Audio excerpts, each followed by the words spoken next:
Schneider. Hey, Bill. Can you...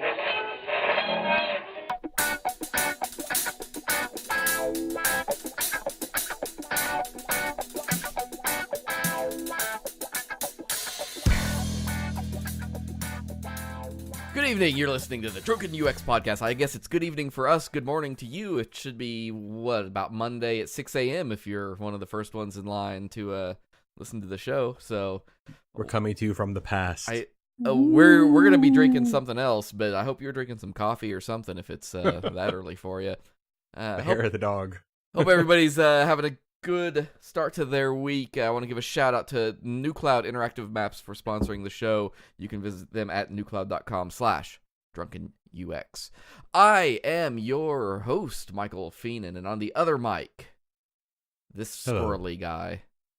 I'm Aaron Hill. He's Aaron Hill. I have less beard than Michael. Yeah, I have a little bit more every week.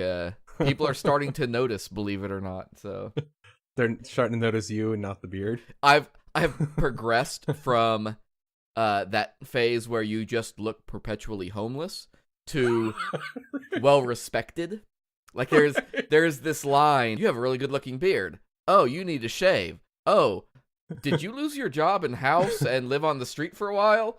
To oh, you are a well respected gentleman, aren't you? It's the uncanny valley of facial hair.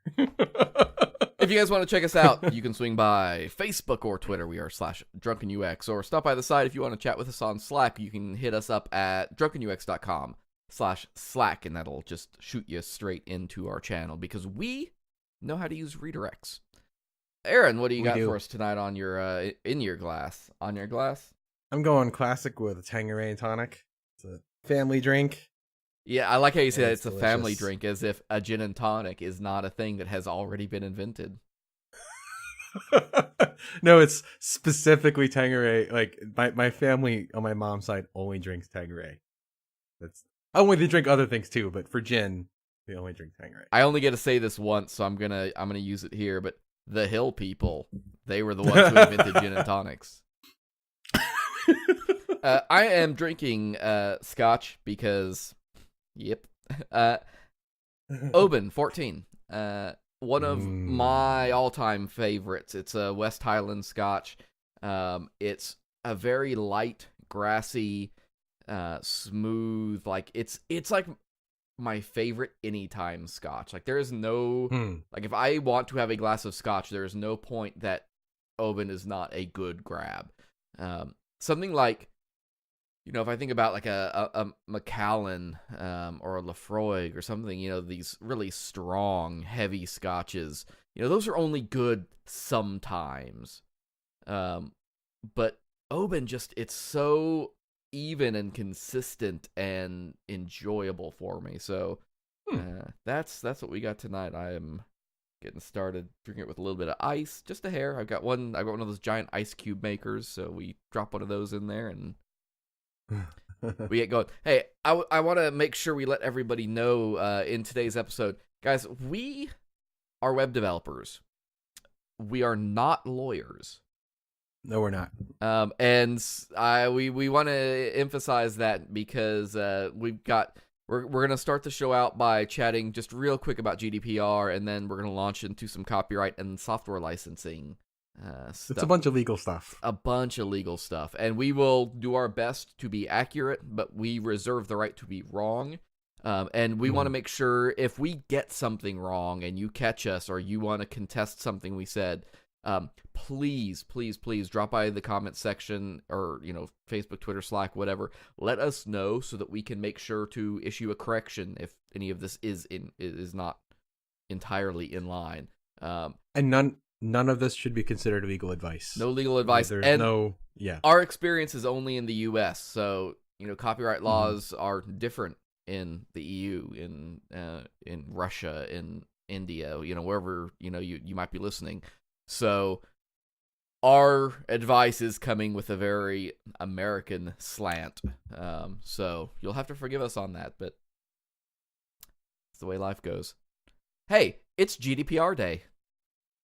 GDPR, that's good dogs pet regularly. Nice try.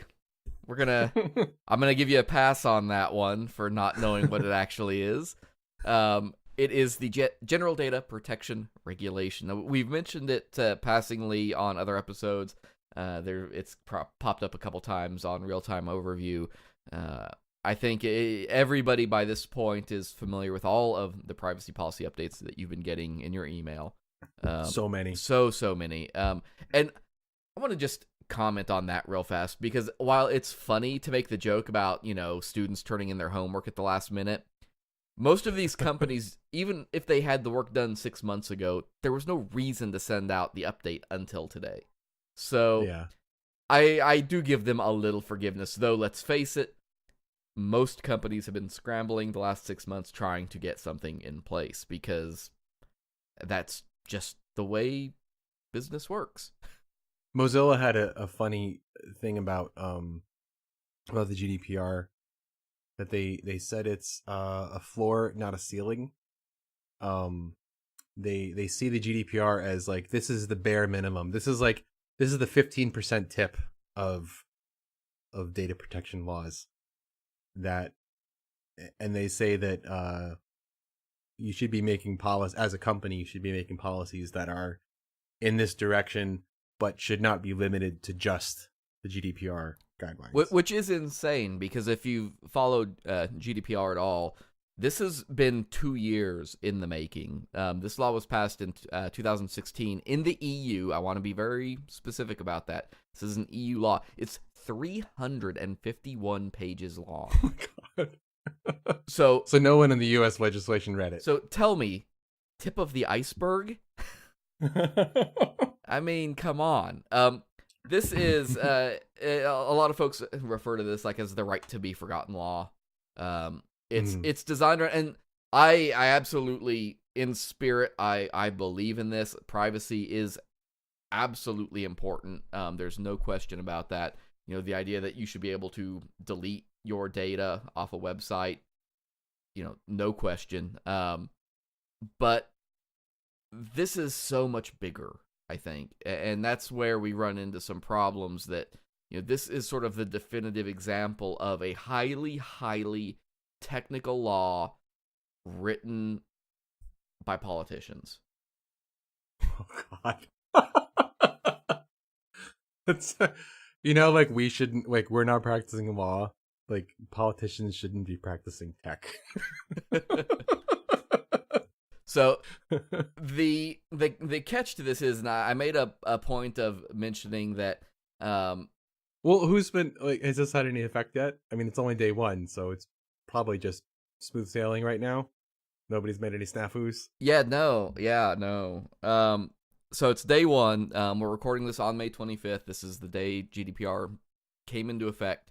And I think everybody who's been following along has really expected, and one of the things that I'm waiting on are like GDPR trolls. Like, we have DMCA trolls, patent trolls. You're going to have GDPR trolls, there's no doubt. But there have been some organizations chomping at the bit, and, day one, minute one, lawsuits are filed against Google and Facebook. They've had 2 years. How did they not? Though they did. They've done a shit ton to make sure they're GDPR compliant. But again, I want to go back and emphasize 351 pages of law. This idea that you are GDPR compliant, that doesn't exist. It's kind of like accessibility. You exist more along a spectrum than you do absolute compliance. And so these organizations have gone ahead and rolled up some lawsuits that would total, if found against them, would be something in the area of $9.3 billion on day one. So the GDPR allows fines of up to 20 million euros or 4% of revenue. And that is specifically revenue, not profit. Not profit. Whichever one is larger, not smaller. Oh my God. Wait, so what, like, so Google and Facebook are getting fined because they're violating things in this right to be forgotten, making air quotes, because they collect a lot of user data, right? Yeah. And they're not doing a good enough job of being compliant with the 351 pages. There's somewhere that it was found that, they were either retaining something or they weren't asking permission in the right way. There's a lot in the law that's very specific about consent, how you give consent to have your information used. It's no longer like there is no such thing as implied consent. You have to give positive affirmative consent, and you have to be able to decline consent. And, even now, a lot of places are using like cookie compliance, which is cookie compliance is a separate law completely unto itself that's been around. But they're using that model, and a lot of those are things like, yes, I consent to having cookies, learn more. Like, there isn't a no, I don't consent option. Or more. Like, the company the website administrators can show up at your house in the middle of the night and, like, cover you with bees. You consented. So, that's a problem. So did they not get, like, a grace period or anything? Or was that the 2 years leading up to this? No. I don't know about like a specific codified grace period. Okay. I don't think the EU is eager to start fining people tomorrow. Okay. Now you do get when you have a violation issued or reported, you get 30 days to answer that. And again, I'm running a lot off memory here. I'm pretty sure it's 30 days. It may be 60. You get a period of time. There's a period of time. I'm almost positive it's 30 days though. There's a lot of numbers like it's 30 days to comply with a request. It's 72 hours if you have a data breach. The 4% revenue fine. There's tons of numbers in all of this. Wow. What drives me nuts though is the number of people in the US who are just like, don't care. EU law, we're not going to worry about it. It's interesting because of this, and it seems reasonable right on its face that you would say, well, yeah, it's an EU law. What do I care? And how does the EU enforce a law in the United States? And it's incredibly easy, believe it or not. Really? Especially when it comes to anything involving commerce. If you do business in the EU, and now if you do business in the EU, if you have a presence there, that's one thing entirely, because they literally can come to your door. But if you are in the US and you are dealing with citizens or people in the EU, it doesn't have to be a citizen. It has to be a data subject, which is just somebody inside the EU. So you could be a data subject if you went to Europe, for instance. Okay. But if they find you in violation, there are trade laws in place that allow reciprocation of things like fines. We've had this for years with things like copyright enforcement and trademark enforcement. There is not a reciprocal arrangement for GDPR yet. It could very well exist in the near future. And if that happens, we're going to be in a world of hurt in the US, because that means our trade regulators are going to get a fine from the EU, and they're going to waltz up to your door and say, here you go. And you're going to say, but it's an EU law. And they're going to say, but it's also a US law, sort of. So because Google and Facebook ostensibly have European presences. Yeah, Google and Facebook are just screwed in general because they are in Europe. They have offices there. They exist as an entity. So they are on like a whole other plane in terms of responsibility. And that's true for Amazon. That's true for Twitter. That's true for any of these folks. If you run a business of any kind and you sell stuff there and you've got a distribution center or whatever, boom, you're on the hook. Facebook recently shifted something like 1 billion user accounts or something like that from data centers to a single data center in the EU, specifically so that they were completely isolated from the United States accounts, so that anything that would be subject to GDPR is itself entirely siloed for them data-wise. I don't know what that... I'd be interested to see what that looks like from a data model standpoint for them, but A lot of, and there are U.S. companies that are kind of complying, but they're doing it in a way that, a lot of folks kind of laughed at, but it's happening. Which, if you are an EU person, trying to look at anything from A&E, from Instapaper, LA Times, Chicago Tribune, History.com, these folks have just shut down their sites to EU customers as of today. Wait. LA Times and the Chicago Tribune have EU versions of their... Well, it doesn't have to be a version. They have people from the EU that, LA Times is a huge news magazine. That's true. Newspaper, rather. And they've just said that we don't have any interest in your business, and because we don't have, whether it's the resources, time, interest, whatever their rationale is, they're just saying, yeah, we're not going to do it. Now, USA Networks, they did this. USA Today Networks, rather. Okay. They have offered up a completely alternative website that is an EU website that strips out all the stuff that would track and do anything that could be EU Today. be GDPR compliant. Oddly enough, somebody was testing on that site, and they found out that by making that lighter, like non-tracking version of their website, they cut the size of their page down by 90%, and got the load time down from something like 50-some seconds to like 13 seconds. Holy shit! Yeah, the page loaded at 5.2 megabytes, and when they did the EU version, it was a little over 500 kilobytes. Oh my god! All right, I start using my VPN to browse anything ever now.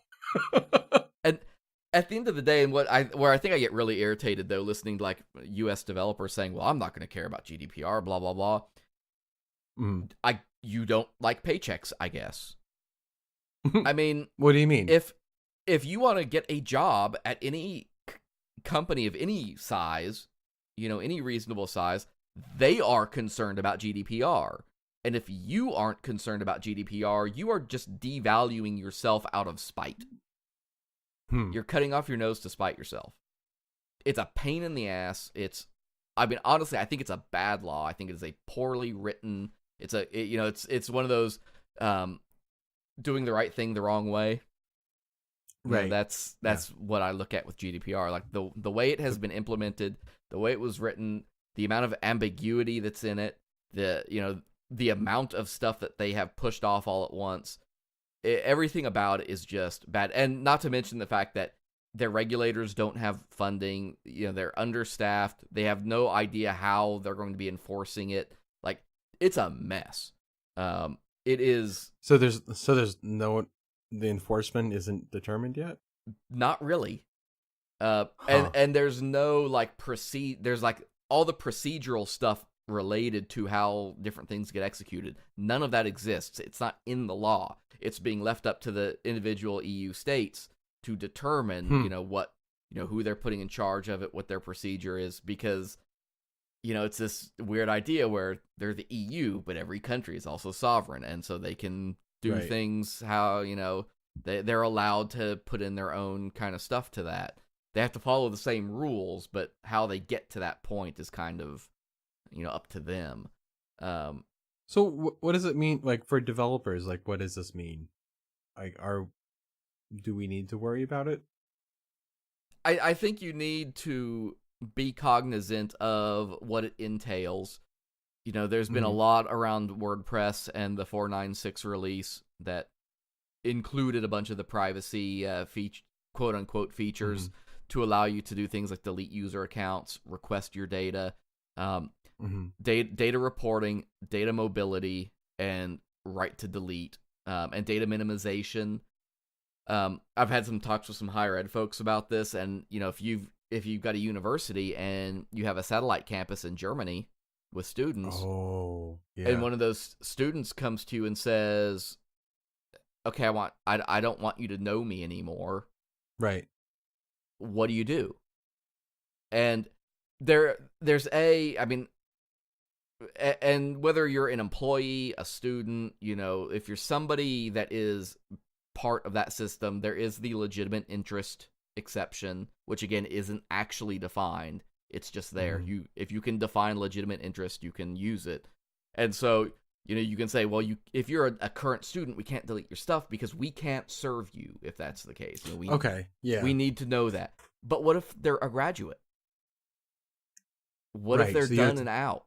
Delete them from your alumni roll. And so there is, again, an exception for public interest.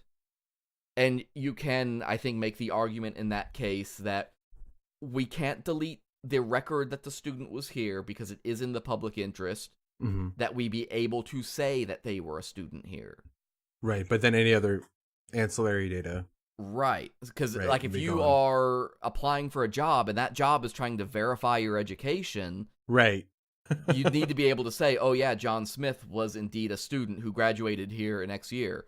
But that doesn't mean you have to keep their gender on file, their birth date on file, their social security number on file, or whatever identifier on file, the classes they took. Even in some cases, I would say their GPA, and things like that. All you need now, I may be oversimplifying that a little bit, but it's this idea of data minimization is a thing that is baked into GDPR.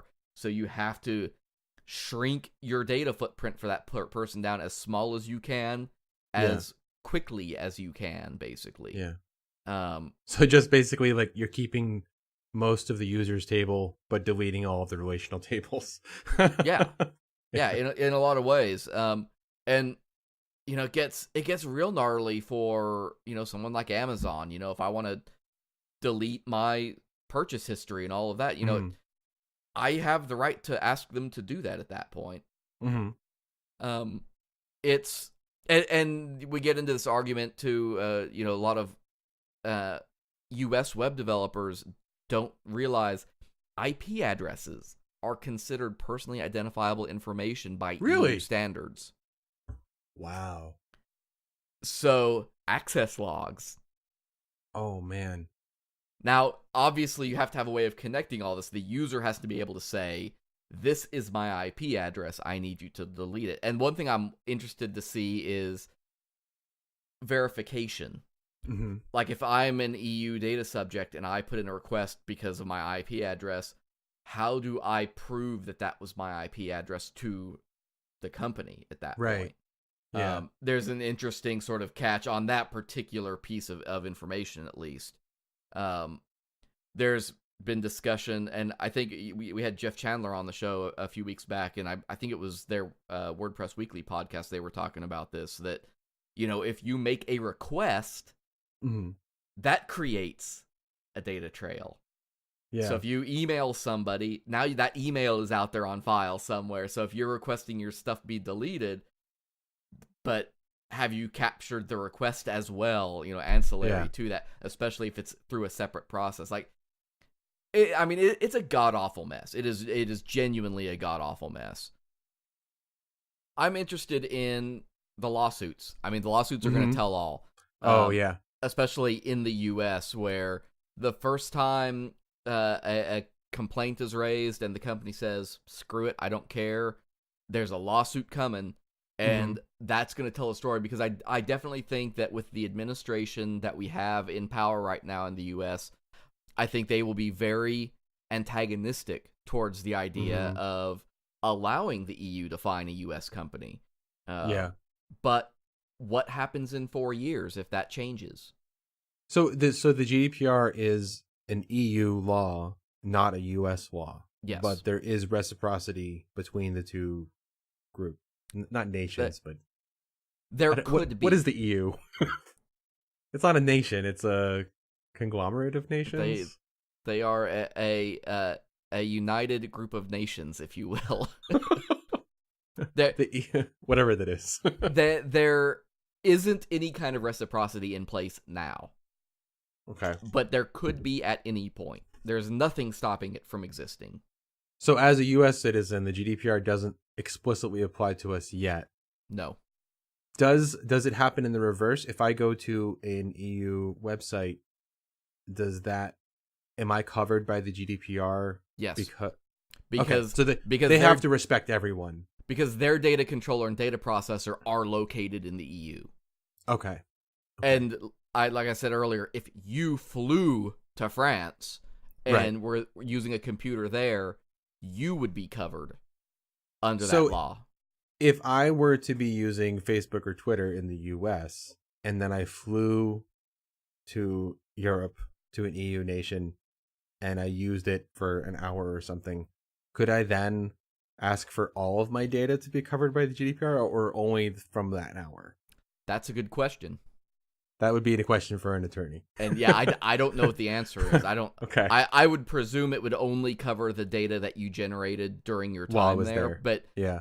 I guarantee you that nobody, and Oh, for all of man. their money and equipment, Facebook, Google, none of them necessarily are going to have that kind of granularity to Yeah. do like window wipes or something weird like that. It's going to be all or nothing. I can't imagine American business ever being okay with this because like making the user into the product to be resold to advertisers is like the bread and butter of Yeah. US internet magic. I say it is a very, very stark contrast in principles.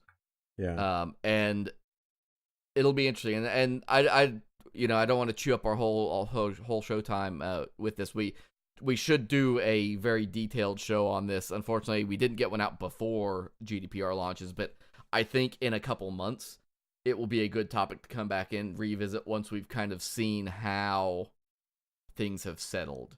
Mm-hmm. And what is happening, what are the consequences, both intended and not intended, I think are going to be very important.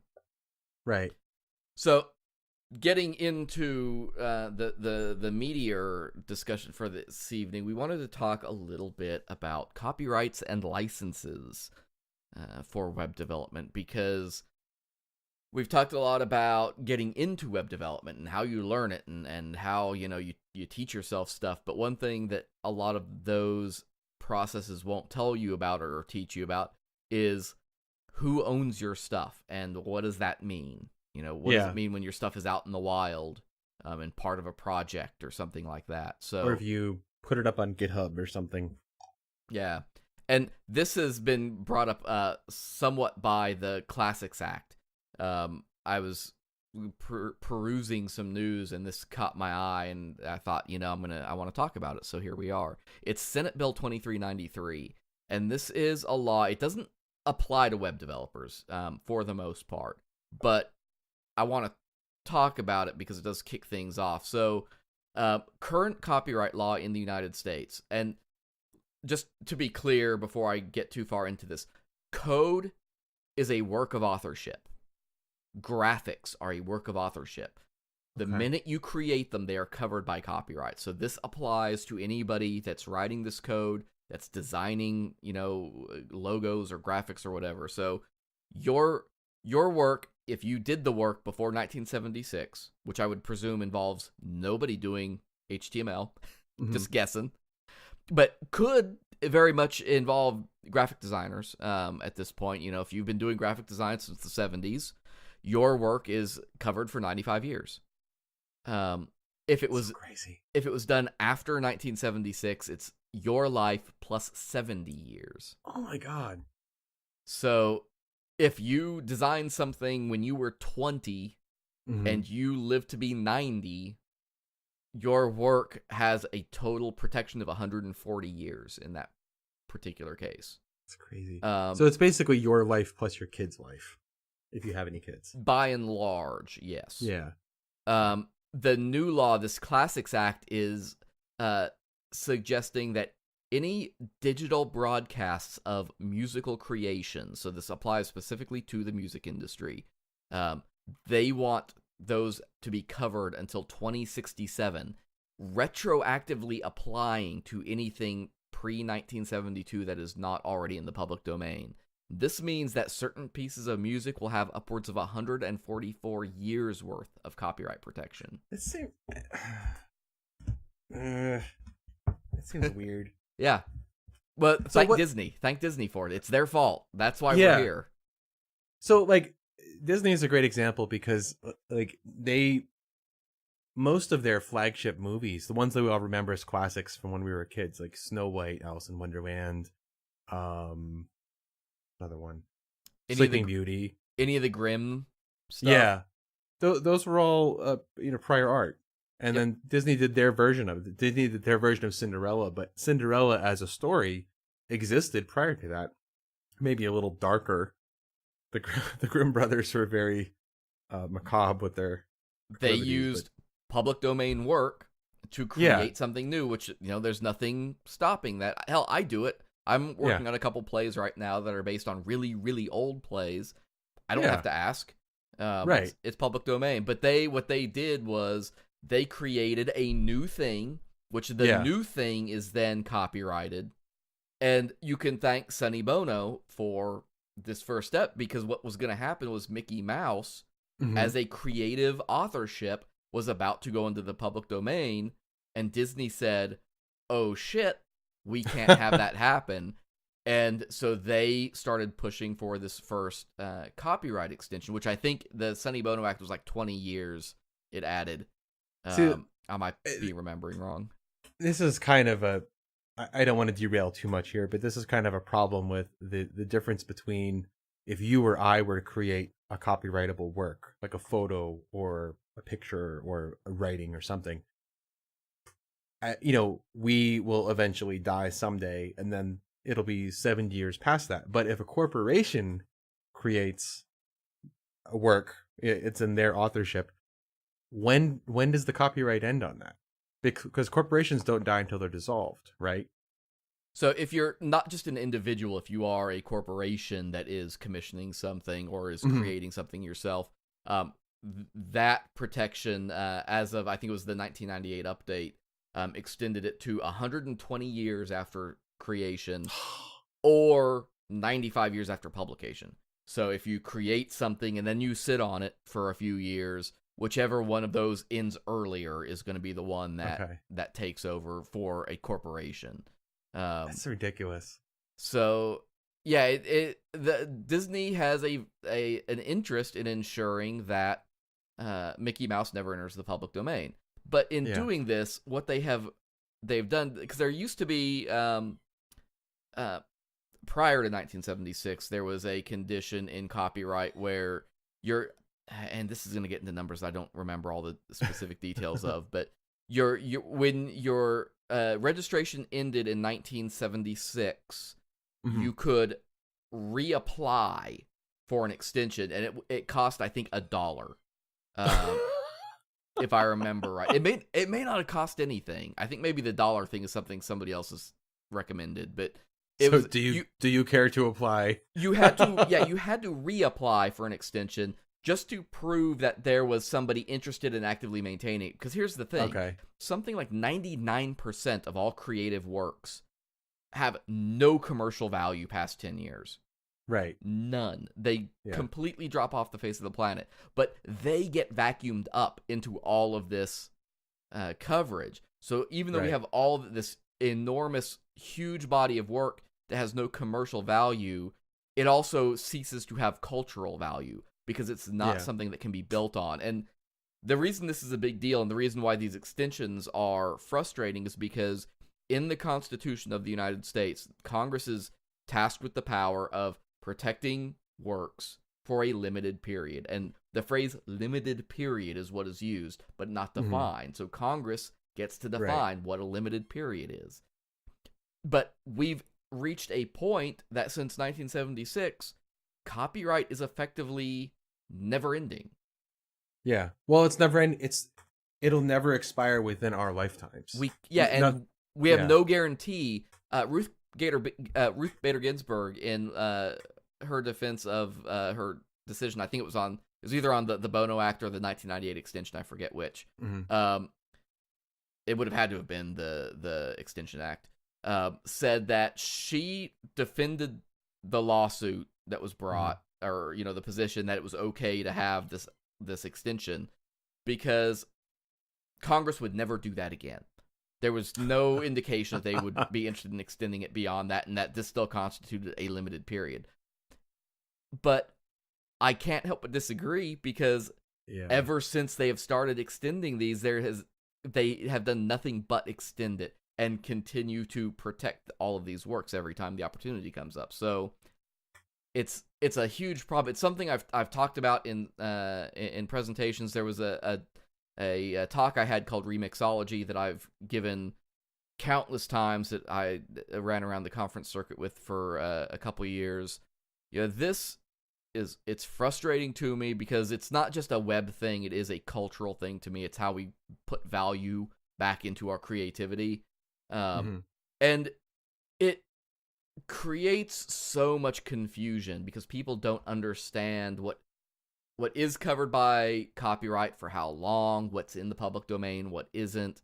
And And then how fair use plays into all of that. Fair use is a ball of snakes all into itself that I don't even want to get into in this episode.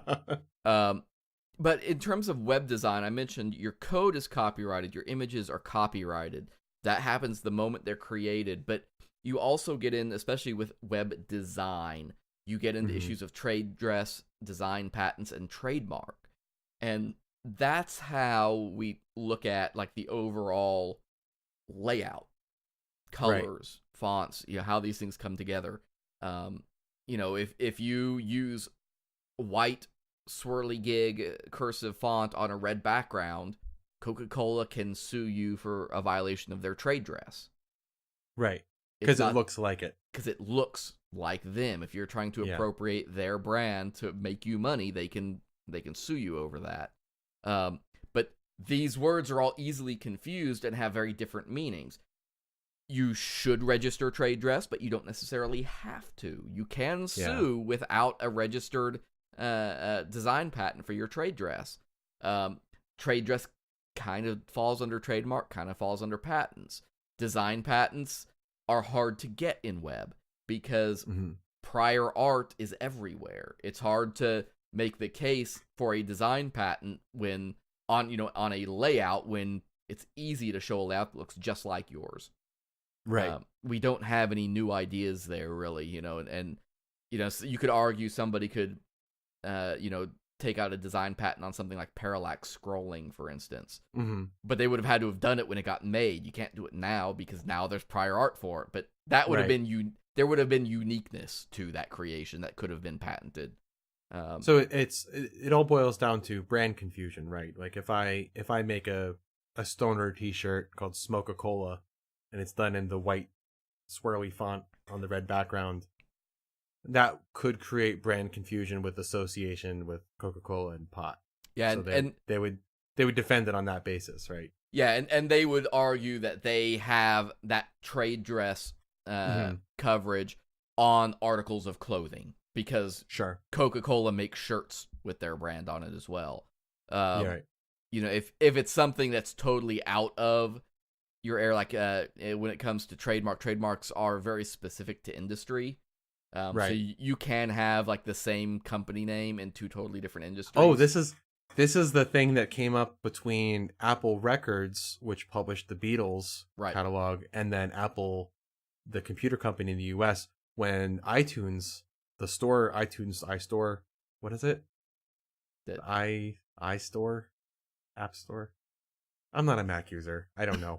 But clearly, whenever they started selling the musics on iTunes, I remember there being a lawsuit. I saw it on Slashdot or something between Apple Records and Apple Inc.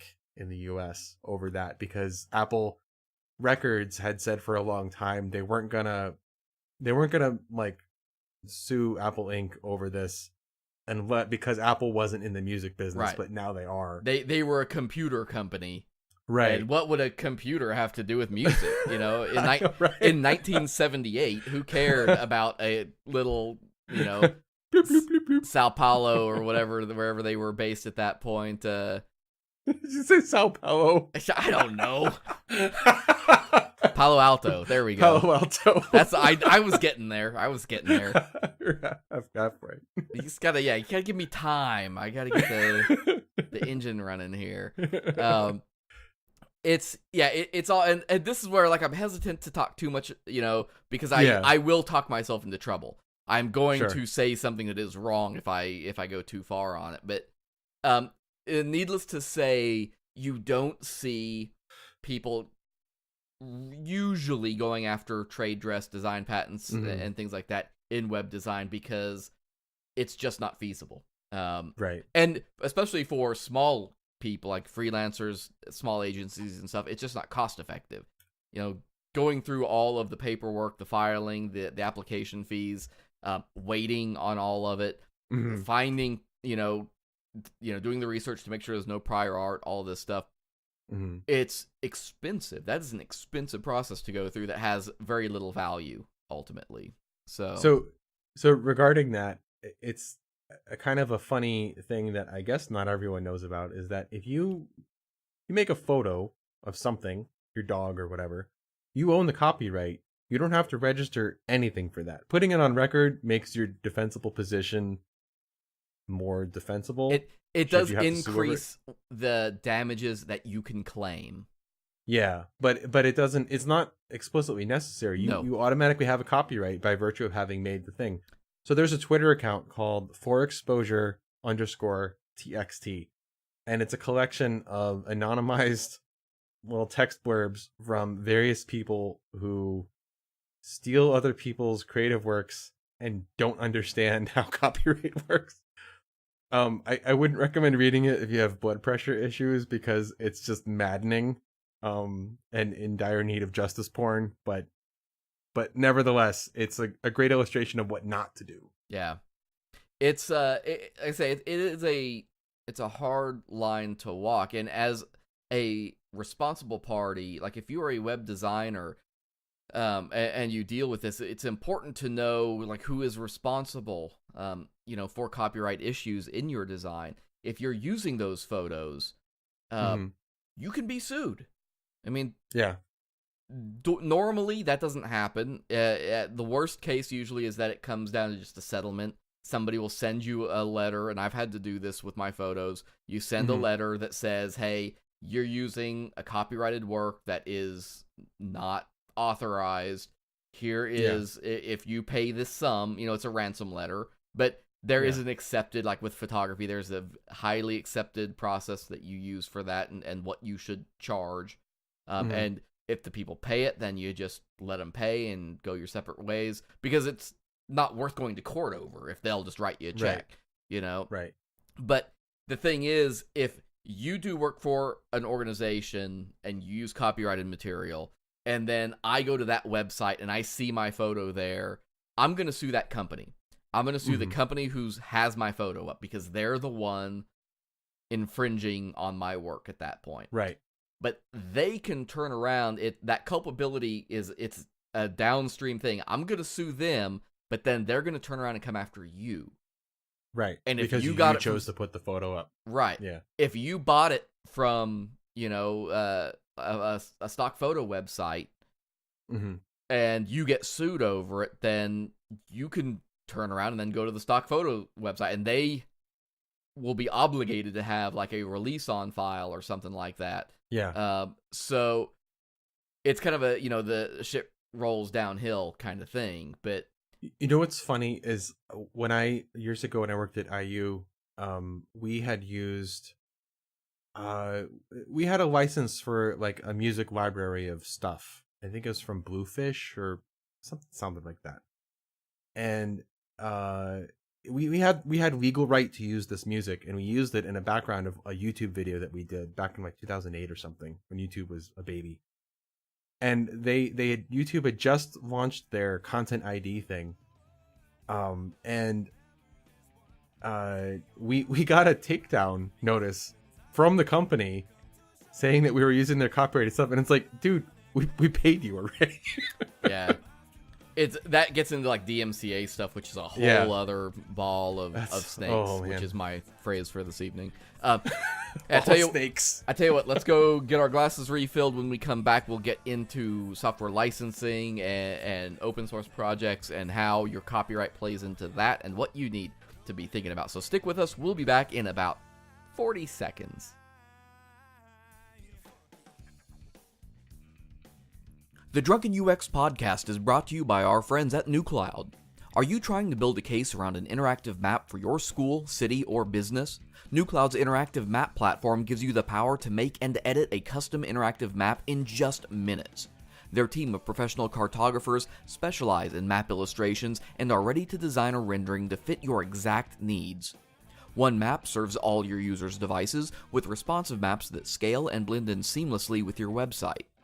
Visit them online to request a demo at nucloud.com/drunkenux. That's nucloud.com/drunkenux.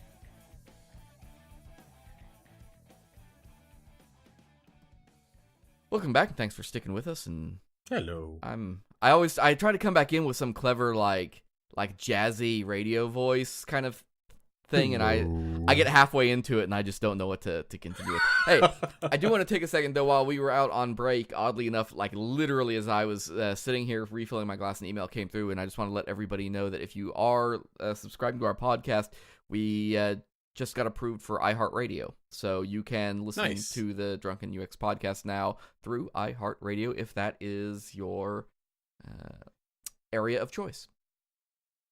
That's a website on the internet? It is a podcast / streaming, audio streaming. iHeart.com. I don't know. That's I don't letter use it. I. Yeah. Yes, we do. We both use it. We love it, and that's why we got them to publish our podcast. We're the best iHeartRadio. I'm not even gonna pretend. Hey, so I wanna remind folks too. So we talked about code and graphics. They are works of authorship, so they're covered by copyright. But there are a couple exceptions. So first is works for hire. If you are hired by an organization, generally your copyright belongs to them. Usually this is baked right into a contract, but if it isn't, it can be contested in a court as well. But that's important to know. And if you want to retain copyright, you need to very explicitly state that in whatever contract you're using, because they will contest it. Because I mean, that is the traditional state of things. If you are hired to make something for somebody else, somebody else owns it. At least that has always been my understanding. The scary situation I've heard of before, and again, prefacing that I'm not a lawyer here, but the one that I worry about as a developer is if you write something on company time or on company computering, company computers, they could then ostensibly claim that as being their own copyright. And that's important for employees, and that's where we've seen this a lot, of course, is with, teachers, professors who do, research work or whatever at a university, and then who owns that? Do they own it, or does the university own it? And especially because of academic freedom, like that's a huge issue on something like that. But since we both worked in higher ed, I'm sure you've probably encountered this before, but if you do happen to make some kind of creative work, including code, there's typically a form that you have to fill out with the university, which basically gets them to preemptively say, we are not going to claim copyright on this product. Also, outside of that, so where I want to get into is I've mentioned GitHub and open source projects. One thing a lot of people don't realize is, you write code, that code is yours. You own it. It is copyrighted. If you make a pull request to fix a bug in an open source project, that's still your code. And it's actually in my experience, it's very rare for there to be any conditions placed upon that pull request. There is kind of a working man's agreement, an understanding, whether people know it's an understanding or not, but if you make a pull request, you are granting your code to be licensed under the license of the project, but that's not written down anywhere. It's not explicit. That's not explicit. And so some larger organizations, and two that come to mind are SAP and Microsoft, have started adding contributor level agreements to pull requests. So if you make a pull request for the first time, Microsoft in particular, they have an actual system that will check your GitHub account against their CLA database and make sure that you have agreed to let them have your code and then use it. SAP and Microsoft's CLA is, I think it's based on SAP's. It's literally a very basic text file that just says, hey, if you contribute code to our project, you are licensing that code to us. Under our license, we are allowed to distribute it. We are allowed to, control it to a certain extent. Because the idea is, and the absurdity of it is this idea of the poison pill. This thing where you would contribute code, but then you would sue because the code's there. Because you'd say, well, yeah, I sent it to them, but I didn't know they would actually put it in. Yeah, yes, you did. But because of the technicalities of legalese, you could probably get away with it in some jurisdictions with the right lawyers or right jury or, whatever. You might do it. So it's something to think about. Stupid. Now, we're going to leave a link in the show notes to like SAP's CLA. And it's something I would encourage folks, if you run an open source project, it's something I would consider adding to your toolbox along with your software license, because it is, I think, important to make sure, even if you're super casual, there's so much value in taking steps to protect yourself from bad players, and when it's free and takes no effort, you have no reason not to do that. Right.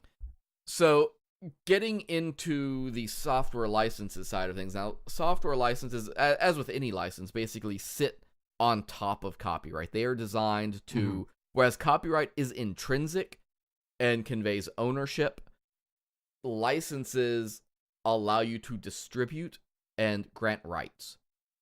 Yeah. It covers the how you use it. Right. So that you don't have to have that handshake every single time somebody wants to do something. My personal favorite is, and I don't use it much for coding, but I use it pretty much everywhere else, is Creative Commons. If you don't know what it is, you should. It's a very simple way of taking something you've created, whether that's written, photos, software, anything else, and saying, I've made this, it's out there, you don't have to ask me about it. As long as you give me credit, you can use it. Or not give credit. Or not give, you can have it be out there, and it has an attribution license, which allows you to give credit. You don't have to include that. That's kind of the same as public domaining it. There's a lot of controversy over this idea of putting things in the public domain and then retracting that. That's an interesting discussion unto itself, but Creative Commons lets you, define, if people can modify it, if they have to include it under the same license, if they can use it for commercial or non-commercial use. It's very similar in many ways to like the GPL, but I find it to be much simpler. It's a much simpler piece of licensing to understand, but it is something I don't see much in software. Something I really like about the Creative Commons is that the properties are distilled down to very simple acronyms. It's like CC-BY-NC-SA, which means Creative Commons, you have to give attribution, you have to share alike, so it has to carry this license, and you can't use it for commercial purposes. That's one configuration. As a web designer, you're going to run into this all the time if you're looking for photography to use as something. And we do that all the time. If you go to DrokenUX.com and look at any of our episodes, the main show episodes where we have the photos in the header, those are all open attribution Creative Commons photos that I go on Flickr and I use. They've got a license search on Flickr. That's one thing Flickr did awesome. Go in there and you can just say, I need photos that I can use without attribution and commercial use. Or with, I have no problem giving attribution. It's mainly, the commercial aspect of it, making sure I can use it for that. But it allows me to know that I've been given implicit permission then to do whatever is happening there. Now, there are tons and tons and tons of software licenses, but the main ones you'll run into are either GPL or LGPL, the MIT license, the Apache license, or the BSD license.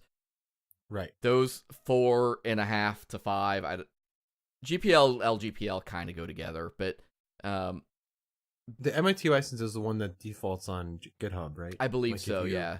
Yeah. And the GPL one is the one that's on every Linux thing ever. WordPress is GPL. Right. So these all have slight differences, obviously, and it can be a little daunting to decide, especially if you aren't familiar with software licensing. Well, which one should I use? There's a website. It's called ChooseAlicense.com. It's set up to kind of help you figure out, which one it makes sense for what you're doing. There are a couple other tools out there. If you Google the phrase like which software license should I be using, or which software license should I choose? You'll get some other tools that will pop up in that. The basics are relatively straightforward, though. MIT is basically just a permissive license. It's a hold harmless license is what I call it. But I think all of these licenses, I think all of them are hereditary, meaning that if you use them, any derivative works must also implicitly carry the same license. I believe you are correct, yes. Yeah. So if I have an MIT license on a project and somebody makes it, and they all too, I think, well, no, maybe the MIT doesn't require attribution. No, it does. Does it? Oh, well, I don't know about attribution, but it does require the license. Yeah, the license has to say, but I don't think attribution does with MIT. You can do whatever you want with an MIT license, essentially, as long as it has the license. It is I mean, and it's only like 3 paragraphs long. It's also probably the easiest to understand. It's just a general permissive license that just says, hey, if you use this, you do it at your own risk. You're not going to sue us for any damages it causes. But if you make anything based on it, you also have to keep the MIT license on it.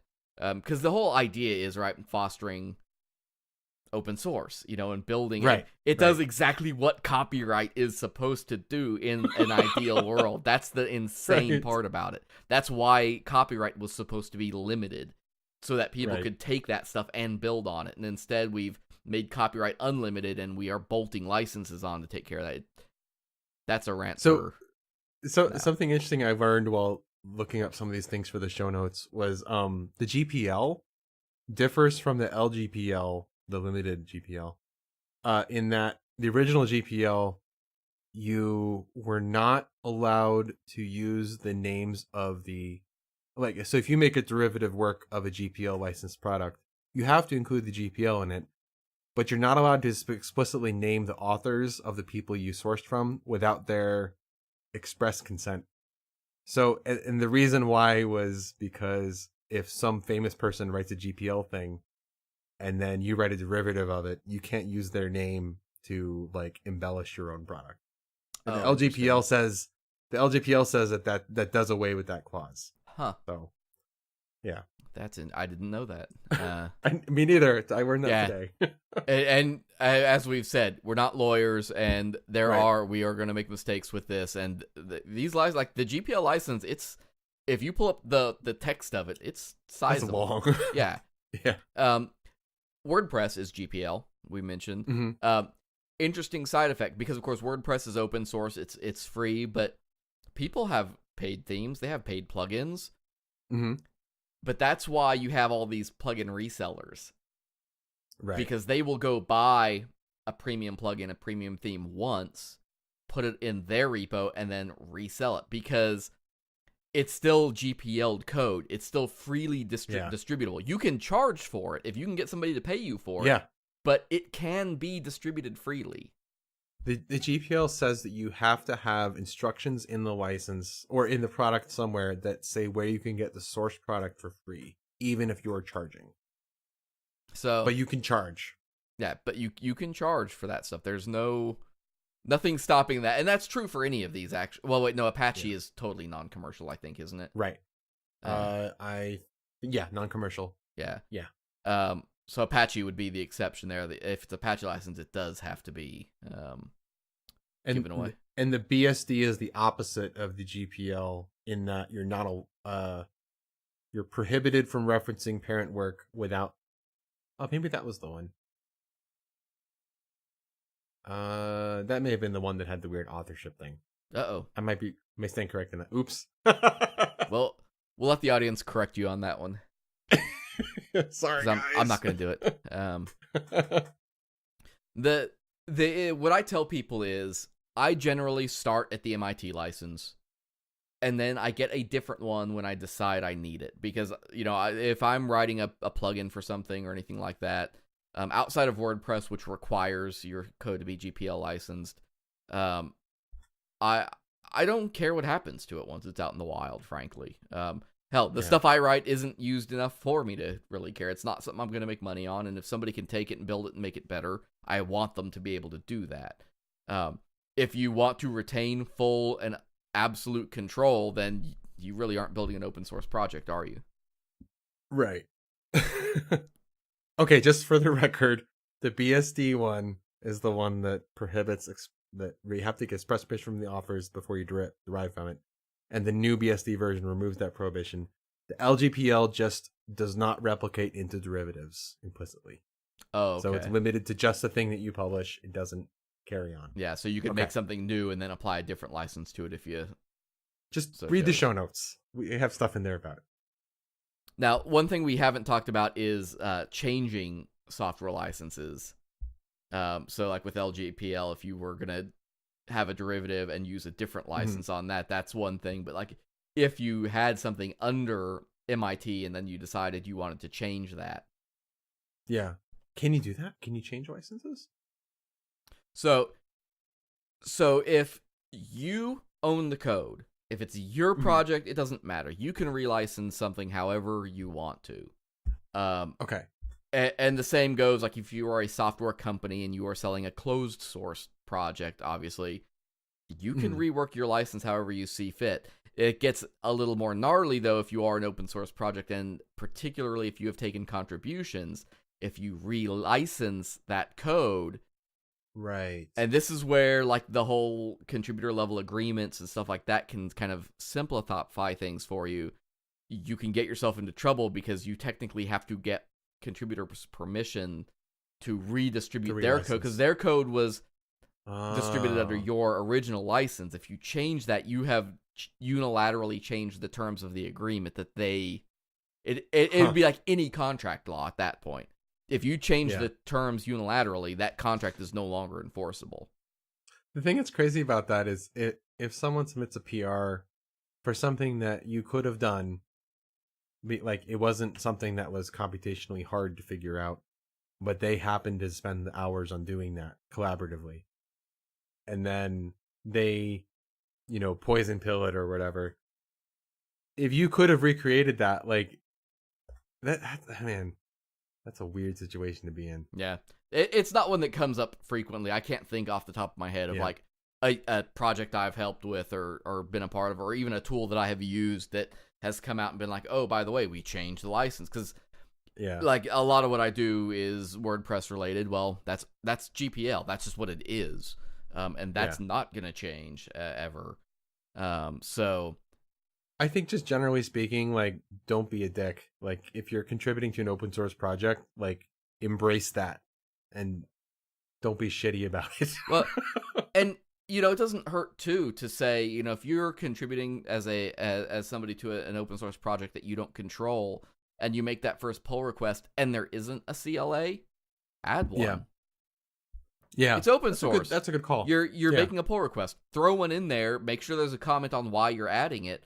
And even if you only add it for the sake of saying, I'm going to put this in the comments or something, just as verification that I am granting you the right to use my code, even if they choose not to include that for the rest of their project or something, there's at least a paper trail in the record of your commitment and your agreement to let them use that code.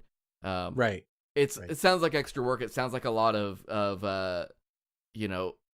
over cautiousness, I guess, but do enough business, and the cost of over cautiousness is well outweighed by the benefits that you get from it, because it only takes one lawsuit to make it all worthwhile.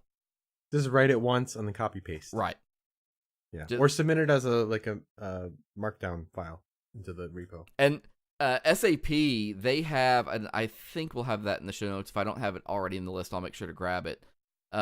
They have like a CLA generator that will automatically, it'll tie into your GitHub, and it'll just add that. It'll add that onto your repo. So that's cool. There's no extra work on your end then on top of it. So that's something else to maybe consider looking into. Cool.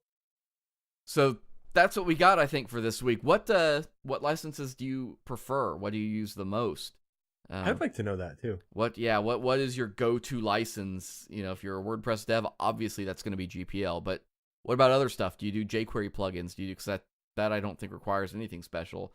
Other question, do you even know what license they're using? Or is it just like clicking the iTunes agreement that like, yeah, okay, whatever.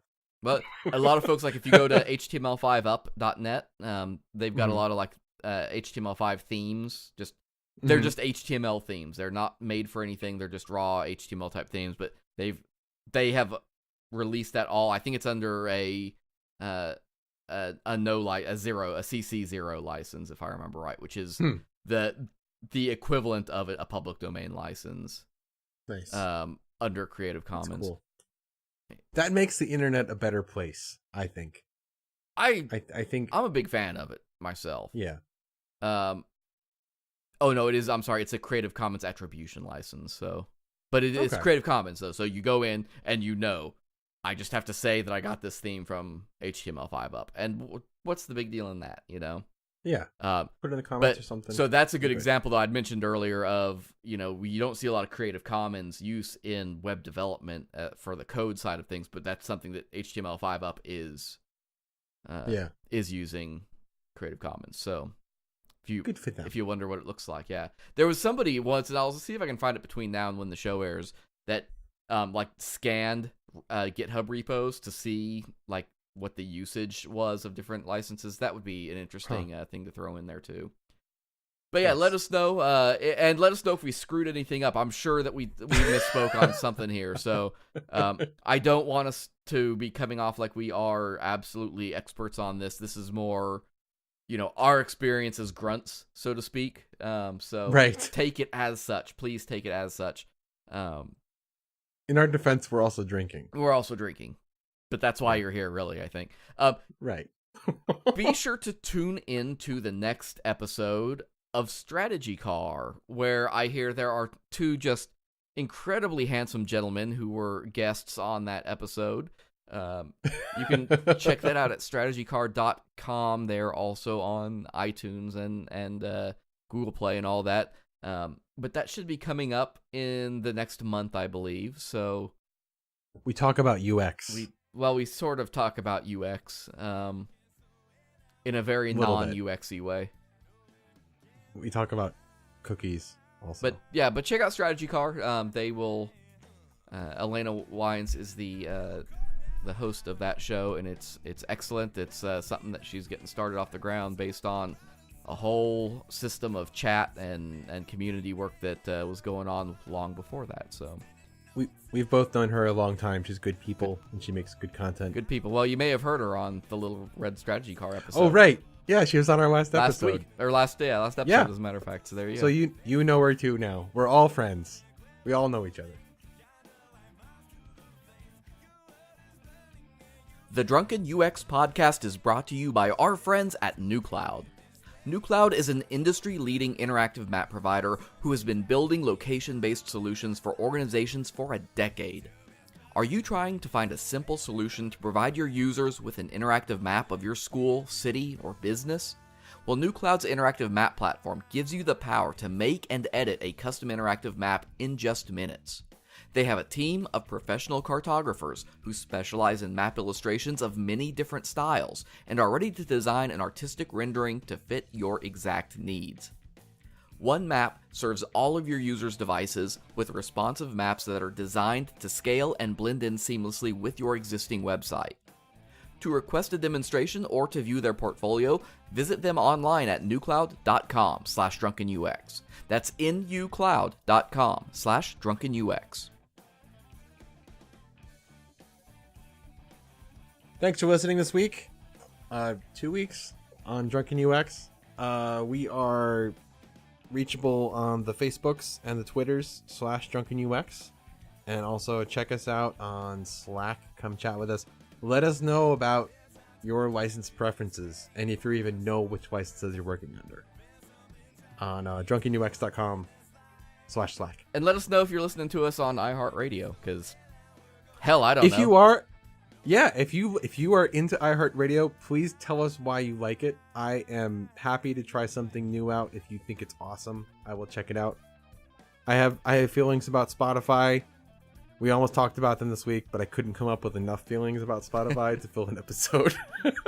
Be sure to tune in on Wednesday. We will have a new episode of Real Time Overview coming to you with a roundup of news articles, web articles, tech articles, that sort of thing that is interesting. I will also be at the Web Accessibility Summit in Columbia, Missouri on Wednesday. If any of our listeners are out and about and want to stop by and say hi, by all means, I will be more than happy to sit down and talk to you and have a little chat and show you what we got up there. Otherwise, I only got one piece of advice for you from here on out, and that's just to keep your personas close and your users closer.